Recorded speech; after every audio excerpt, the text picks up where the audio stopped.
ایک ایسا مورخ جو سچ بولنے سے نہ ڈرا، ایک ایسا فلسفی جس نے طاقت کی ننگی حقیقت کو بے نقاب کیا۔ جب دنیا دیوتاؤں پر یقین رکھتی تھی، تب ایک شخص نے انسان کے اندر چھپے درندے کو پہچانا۔ جہاں تاریخ داستانوں میں گم تھی، وہاں اس نے سچائی کی شمع جلائی اور دکھایا کہ جنگ صرف میدان میں نہیں، دلوں اور دماغوں میں بھی لڑی جاتی ہے۔ یہ کہانی ہے تھوسیڈائڈس کی، وہ شخص جس نے تاریخ کو قلم سے نہیں، خون سے لکھا۔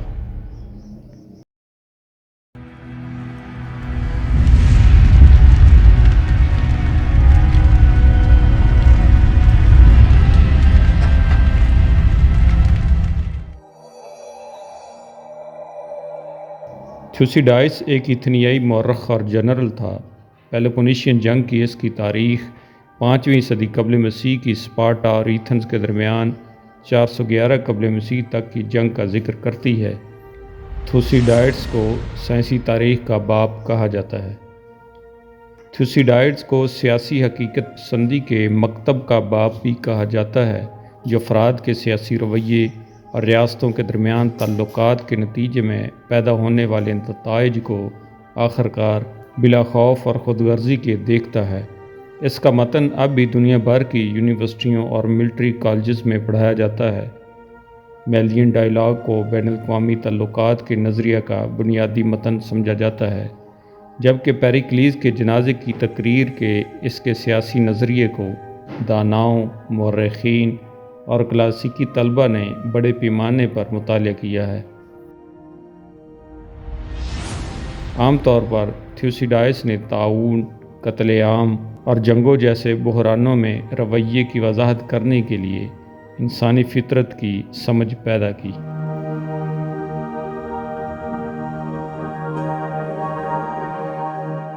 زندگی ایک مورخ کے طور پر ان کے قد کے باوجود جدید مورخین تھوسیڈائڈس کی زندگی کے بارے میں نسبتاً کم جانتے ہیں۔ سب سے زیادہ قابل اعتماد معلومات ان کی اپنی ہسٹری آف دی پیلوپونیشین وار سے ملتی ہے، جس میں اس نے اپنی قومیت، ولدیت اور جائے پیدائش کا ذکر کیا ہے۔ تھوسیڈائڈس کا کہنا ہے کہ اس نے جنگ لڑی، طاعون کا مرض لاحق ہوا اور جمہوریت کے ذریعے سے جلاوطن کر دیا گیا۔ تھوسیڈائڈس اپنی شناخت ایک ایتھنیائی کے طور پر کرتا ہے۔ ہمیں بتاتا ہے کہ اس کے والد کا نام اولورس تھا اور وہ ہالیموس کے ایتھنیائی ڈیم سے تھا۔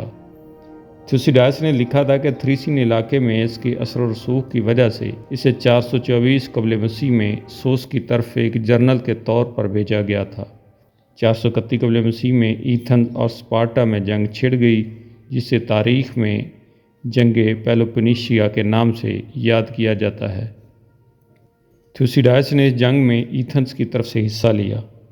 اس دوران 429 قبل مسیح میں جب ایتھنز میں طاعون یا خسرہ کی وبا پھیلی تو تھوسیڈائڈس بھی اس کا شکار ہوا، مگر وہ ان چند خوش نصیبوں میں شامل تھا جو کچھ دن صاب فراش رہ کر صحت یاب ہو گئے۔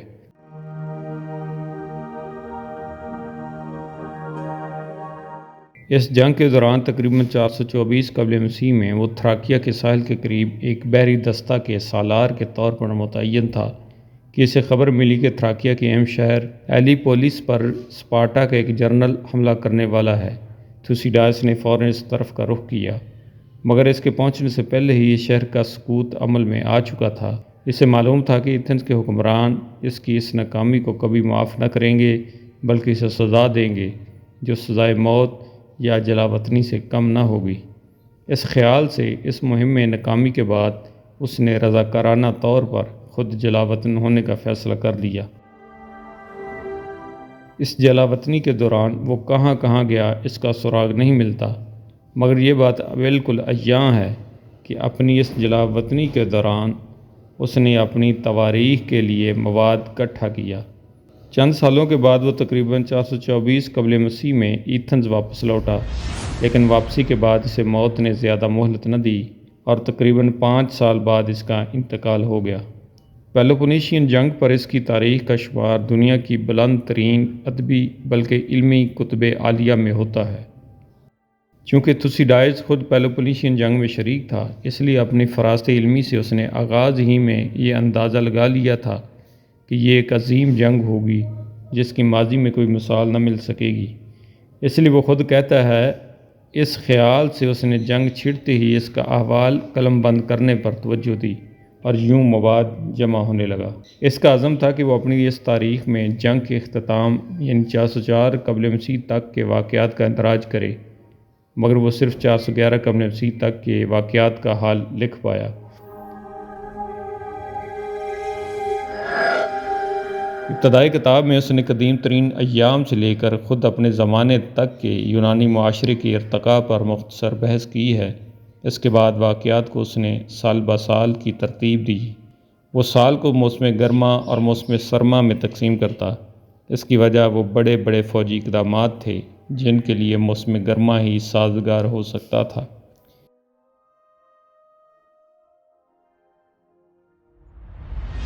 اس کی تاریخ میں ایتھنز کے طاعون کا بیان بھی نہایت خوب ہے، جو 430 سے 425 قبل مسیح کے دوران آیا۔ یہاں تک کہ وہ اس سورج گرہن کا ذکر بھی کرتا ہے جو 3 اگست 431 قبل مسیح کو ایتھنز میں نظر آیا۔ یہ پہلا موقع ہے کہ کسی تاریخ دان نے اپنی کتاب میں سورج گرہن کا مکمل حال بیان کیا ہو۔ اس واقعے میں سورج مکمل طور پر گہنا گیا تھا، اس لیے وہ بیان کرتا ہے کہ دن کے وقت بعض ستارے نظر آنے لگے تھے۔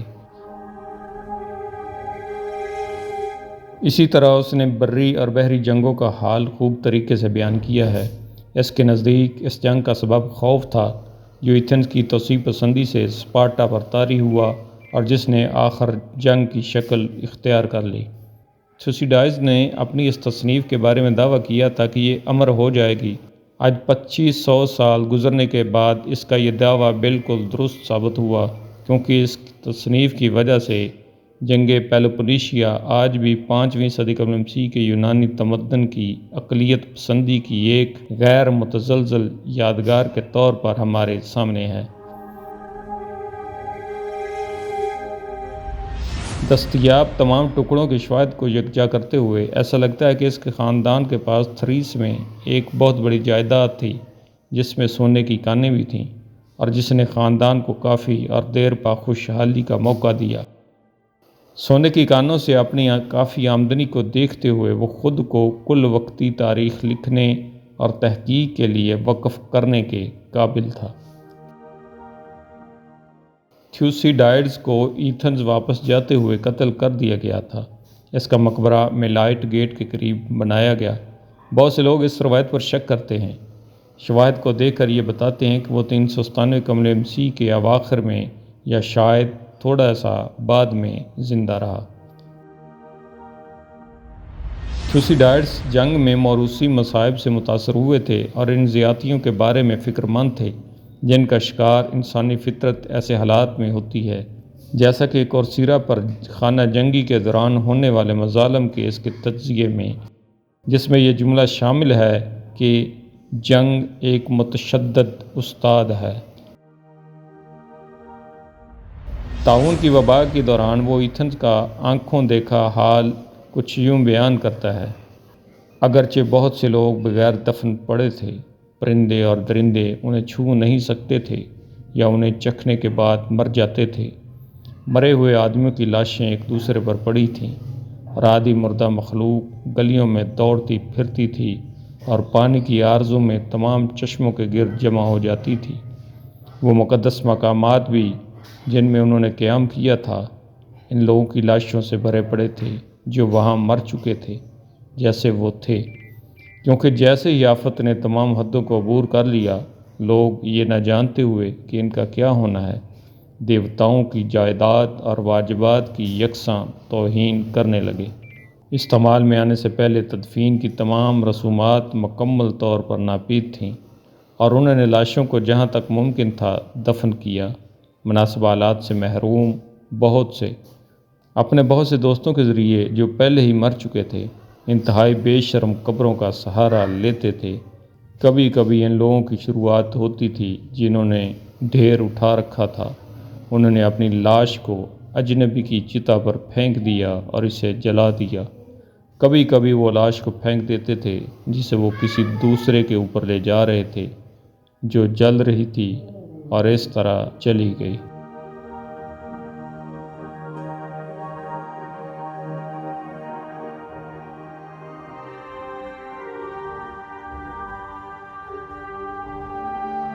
تھوسیڈائڈس کا فلسفیانہ نقطہ نظر اور اس کے اثرات۔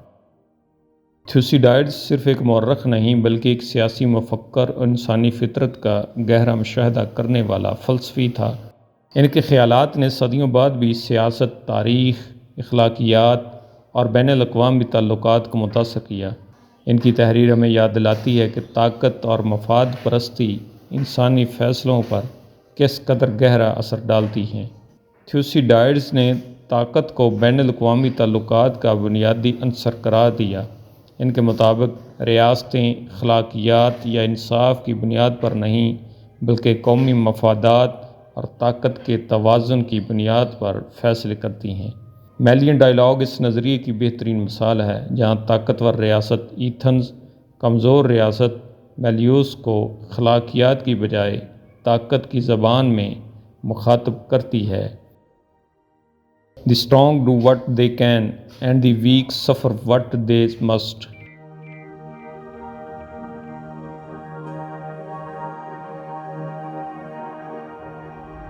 تھوسیڈائڈس کا ماننا تھا کہ انسان فطری طور پر خود غرض اور مفاد پرست ہے، خاص طور پر جب طاقت حاصل ہو جائے۔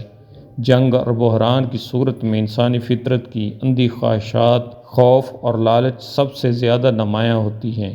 تھوسیڈائڈس نے دکھایا کہ کس طرح جنگوں میں اخلاقی اقدار دم توڑ دیتی ہیں۔ پیلوپونیشین جنگ میں دونوں طرف کی ریاستوں نے جھوٹ، دھوکہ اور طاقت کا بے دریغ استعمال کیا، جس سے یہ بات واضح ہوتی ہے کہ اخلاقیات اکثر صرف امن کے دور کی چیز ہے۔ ان کی تحریر کا مقصد صرف واقعات کا بیان نہیں بلکہ مستقبل کے لیے سبق دینا تھا۔ انہوں نے لکھا، My work is not a piece of writing designed to meet the taste of an immediate public, but was done to last forever۔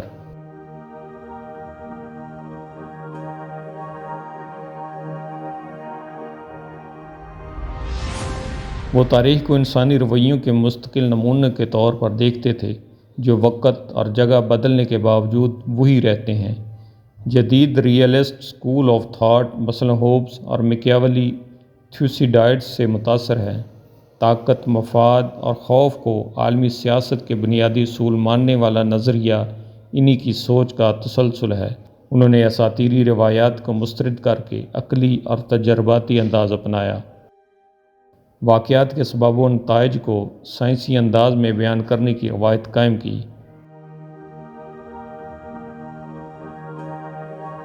ان کا کام آج بھی بین الاقوامی تعلقات، سفارتکاری، جنگی حکمت عملی اور انسانی فطرت کے مطالعات میں بنیادی حوالہ سمجھا جاتا ہے۔